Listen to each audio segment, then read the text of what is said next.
Hello, I'm Gregg, Director for the Center for Christian Thought and a professor in the philosophy department here at Biola University. At the center this year, our theme is neuroscience and the soul. So we're exploring the bearing of contemporary science on traditional belief about the soul. Does the soul exist?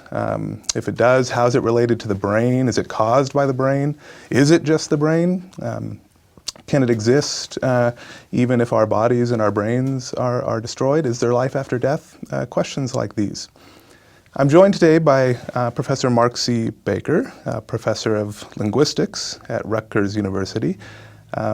Professor Baker has been thinking and writing about these and related questions for some time. He writes at the intersection of several disciplines, philosophy and cognitive science among them, and recently edited a book on these and related topics. So welcome.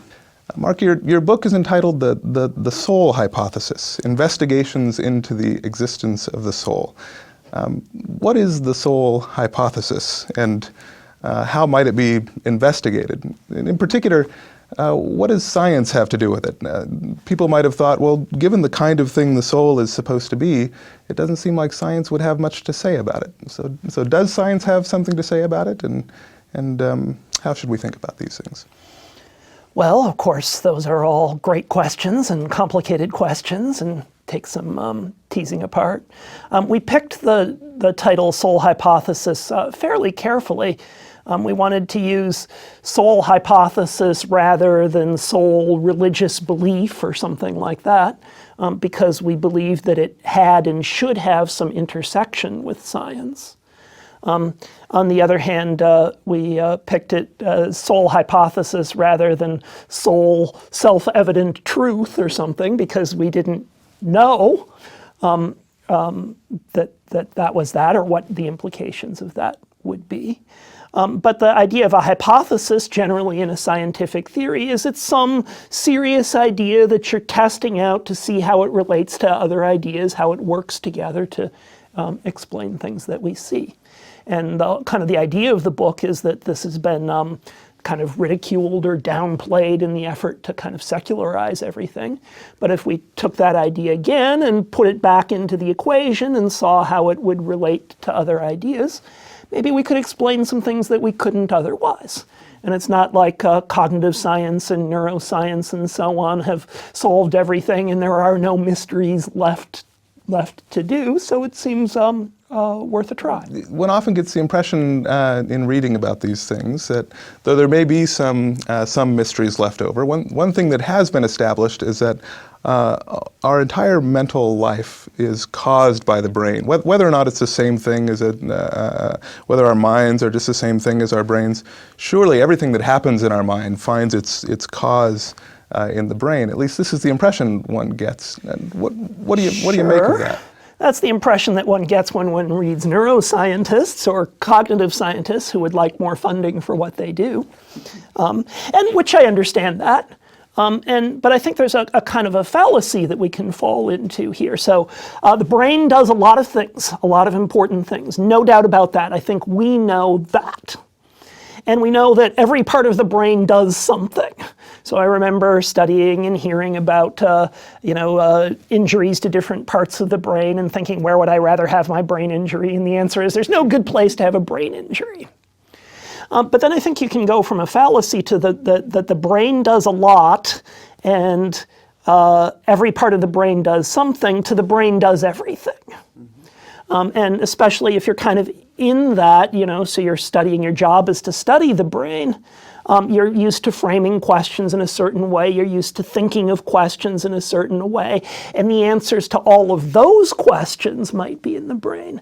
But you forget that there's a wider range of questions out there.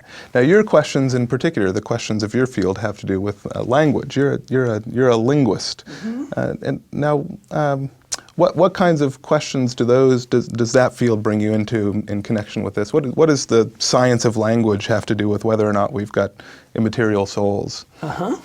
Well, it just happens to be what I am, so that's my background, so that's where I've got to start, and I know a little more than some people maybe, so I don't know that language is there, but one of the interesting things about language is it is something uniquely human. So it's something that only human beings do in the way that we do. You never find, otherwise intelligent chimpanzees interviewing one another for video interviews or anything like that. So it's something that's distinctively human. And if you look at it from a religious point of view, Christian or other ones, we see, say in the Bible in Genesis chapter 1, God's speaking. So you could think from a religious point of view that our language behavior is something we share in common, say, with God and the angels, rather than something that we share with the rocks and the trees and even the monkeys. So it is a distinctive part of human life as opposed to other kinds of life. And it might be our best window into how humans think and how human beings think differently from other kinds of creatures. Mm-hmm. Right. Still, one might think that our capacity for language is ultimately explainable by the functioning of the brain, that we've got these various capacities that make language possible for us, and as we study the brain, we'll find correlates in the brain for each of those capacities. You've argued otherwise. You've argued that there are capacities required for language use that can't be explained by appeal to the brain. What are they, and why think that? Well, this was one of the things that I did get interested in when I read some of my colleagues in neuroscience, and they were saying things like every aspect of the mind is totally dependent on the brain. And then so I started thinking about, well, what different aspects are there of language? What's the checklist that we could look at to see if that's true or not? And there is a classic analysis of language that says that it comes in 3 parts. So there's vocabulary. That's kind of obvious, English has a whole bunch of words and we list those in a dictionary. Then there's the rules of grammar, how you can put those words together and how you can't. But then the third, more subtle part of it is kind of the capacity to put those things together, to put the words together using the rules of grammar to make and understand new sentences. It's a classic analysis of the famous linguist Noam Chomsky, that language has the vocabulary, the grammar, and the capacity to use those resources to form new sentences. And so then what I did was I looked at the literature from studies of brain damage and so on to see if those things were affected by damage of the brain. And you got an interesting result, I think, that does brain damage affect people's vocabulary? Absolutely yes. There are famous aphasias that if you have a problem in this area of your brain, you lose your understanding of words. Are there damages to the brain which lose the capacity to form grammatical sentences, to put words together in the right way? Again, yes, a different part of the brain is injured and you lose that capacity. Your vocabulary is okay, but you can't put the words together. But then what about that third part? That third part of, can you just have a brain damage that will leave the vocabulary okay, it will leave the grammar okay, but it will knock out your ability to use them to form new and form and understand new sentences? And the answer is no. 150 years of research in different kinds of aphasia hasn't found an aphasia that specifically knocks out that capacity. So, thinking of this from a Christian point of view, I think, okay, maybe the vocabulary is in the brain, the grammar is in the brain, but the ability to use those to say interesting new things is not in the brain. So some might hear this and think there's something going on here like the God of the gaps argument for the existence of God, whereas we used to explain a lot of things by appeal to the existence of God. The more science teaches us, the less we need God to explain the things we find around us. Is this a soul of the gaps argument? Is there less reason for believing in the soul than there was, say, 50 years ago, but there's still these features of cognitive life that hang on?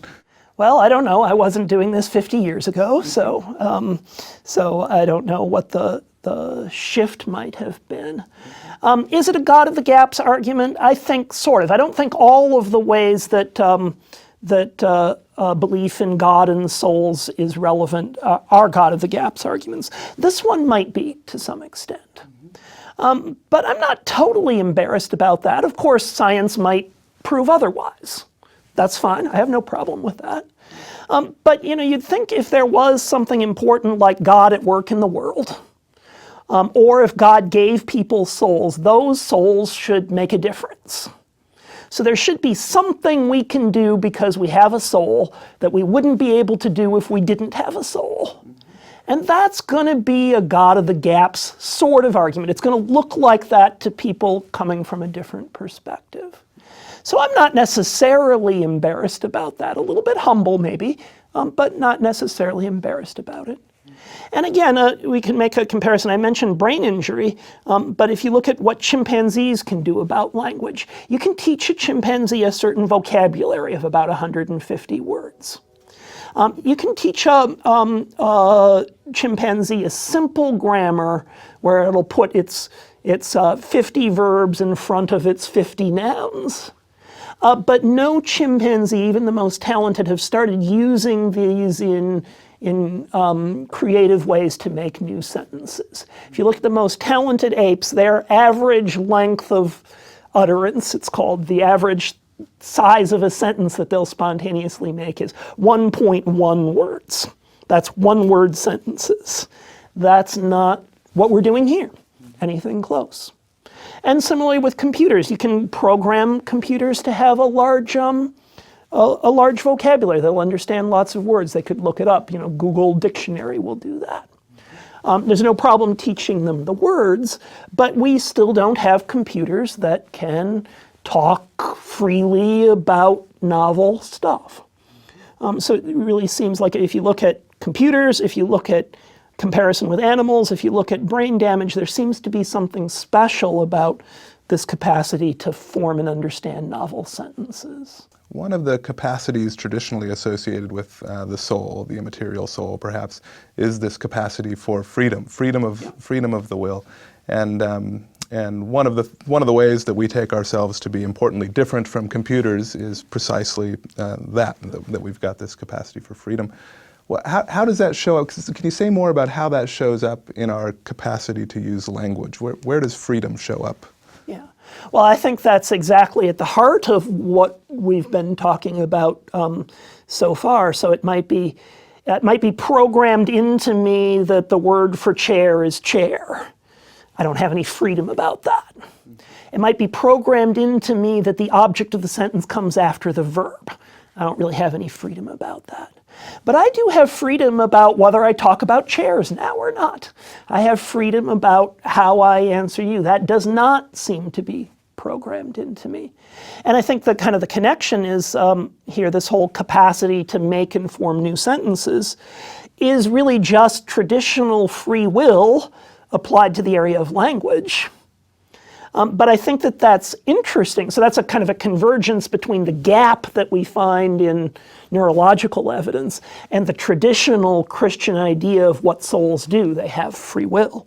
So that just exactly where the Christian idea of the soul has power is where there is a gap in the traditional understanding. I find that as an interesting convergence between the holes in science and what Christianity is offering. So why not think that our choice of sentences, say, is governed by laws, but they're very complicated laws, so it's hard to predict at any given moment which sentence I'll choose because the laws governing my choice of sentence are very complicated ones. You've argued that no, there's good reason to think that my choice of sentence is free in the way that my vocabulary may not be and the grammatical may not be. Why so?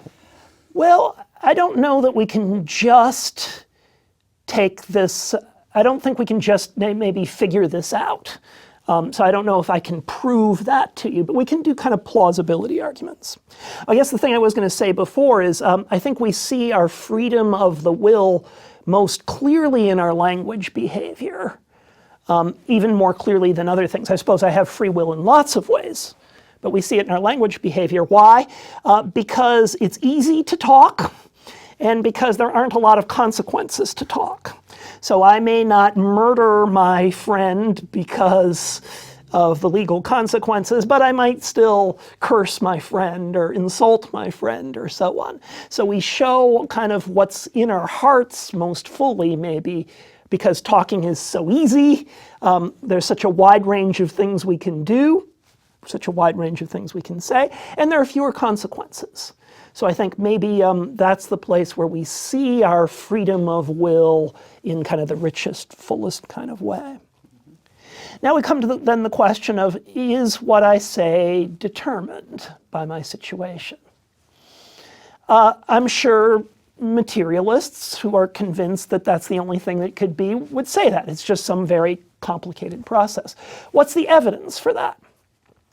So I have never been in a situation like this before in my life. This is my first view of my first trip to the Center for Christian Thought and so on. So I have never been in a situation like this before.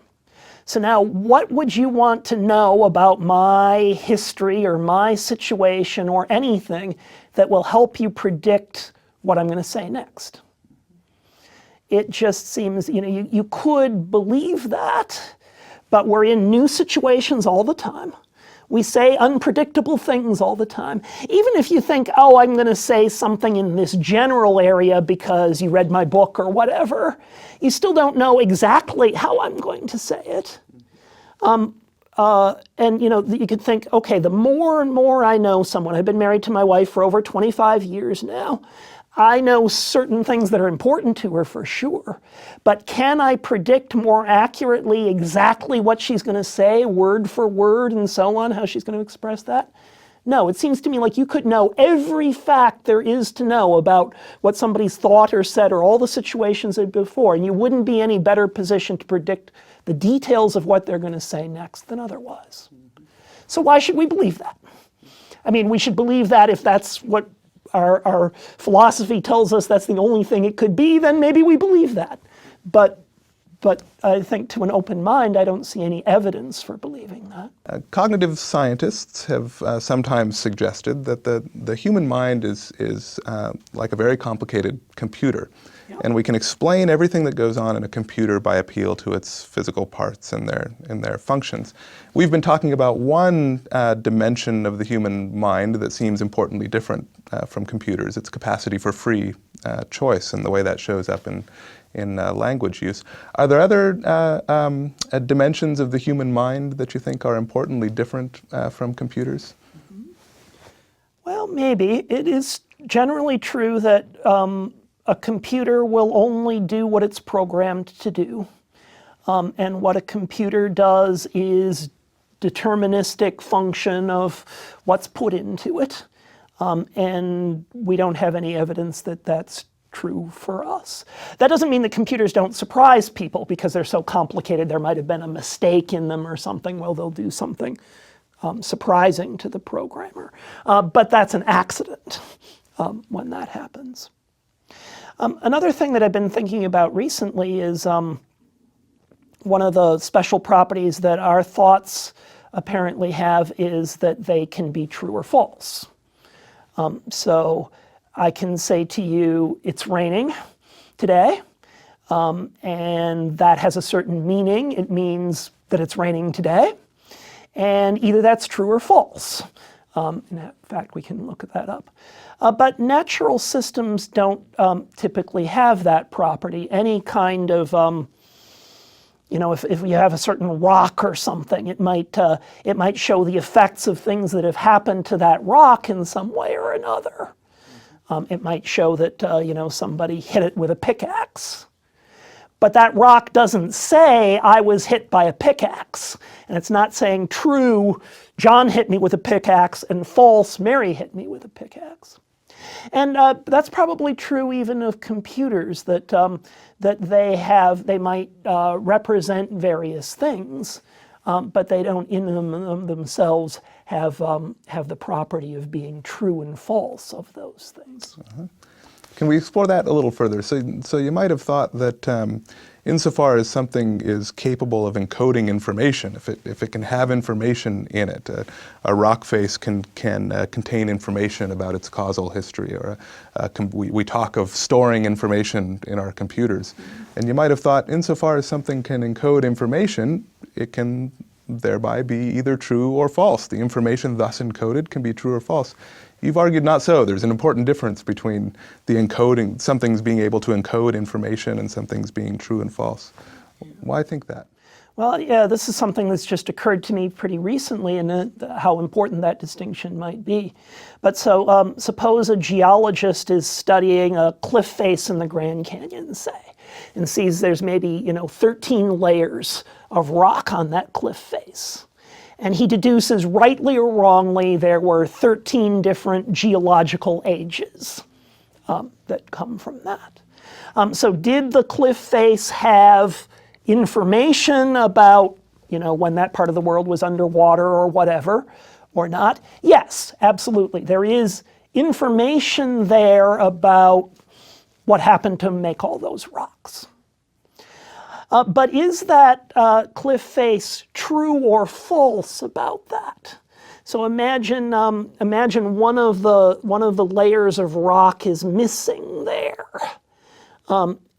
Is that cliff face false because it says there were 12 geological ages when really there were 13? Well, I would say no, it's misleading, but it's not false. There was some other factor that went into making that you didn't know and you got confused. So my idea studying that might be false, but the cliff face itself isn't false.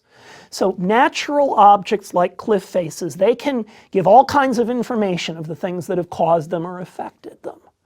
But they're not specifically true or false, the way our human ideas or our human language are true or false.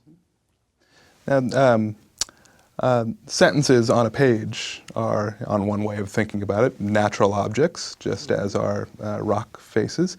And yet clearly, you do think that sentences on a page can be true or false. What's the added kick that they get that the rock face doesn't have, such that they can be true or false? Yeah, I think the added kick is that they were written by someone with a mind, with an intention to communicate a certain thought. You could actually say that even the sentences on the page are not really true or false, because most sentences have some degree of ambiguity or something in them. So you need to say, okay, well, what was intended? If I say this was big, do I mean this is big compared to small things, or do I mean this is big compared to other things? You don't actually know whether that's true or false until all the ambiguities have been resolved. So it's really not the sentence that's true or false, it's the thought that was expressed by the sentence that was true or false. So I think you could still say that only thoughts are true or false, and so there's something very special about those. And you've been thinking recently about this capacity for things to be true or false, that this might give us some evidence not only for the existence of immaterial souls, but also for the existence of God. This might be confirmatory of belief in God's existence. Can you say something about that? Why might this be relevant for the question of God's existence? I'd maybe say it a little bit differently. Again, that there's things, I would say maybe there's things that are puzzling if you don't believe in God that seem less puzzling if you do believe in God. And I think this matter of kind of true and false is again like that. If I'm just a natural object and all my beliefs come from things that have affected me in some way or another, then I'm not different from that cliff face. I might bear all the impressions of things that have affected me, but it doesn't give me this idea of true or false. But God is in a very different relationship to the world than I am. So God created the world. God sees everything that happens in the world. God has perfect knowledge of the world. So whereas my ideas are kind of fallible and my relationship to the world is indirect, God's ideas are perfect, and he creates and upholds the whole world. So he has a perfect relationship to the world, where I have only a partial and imperfect relationship to the world. So I think where the true and falseness of my ideas comes from might be, well, God sees the world perfectly, and God sees what's going on in my head, and he's the one who can validate my ideas as true or false. And that gives them this extra quality, which otherwise they would only be information. They would only be impressions that have been caused by something that happened to me. But it's God's intelligence that kind of underlies and underwrites my intelligence in that way. Mm-hmm. So is the idea then that my thoughts, much like perhaps the rock face, they're not intrinsically true or false. They're intrinsically information loaded, but they require the underwriting of something like God to take on this property of being true and false.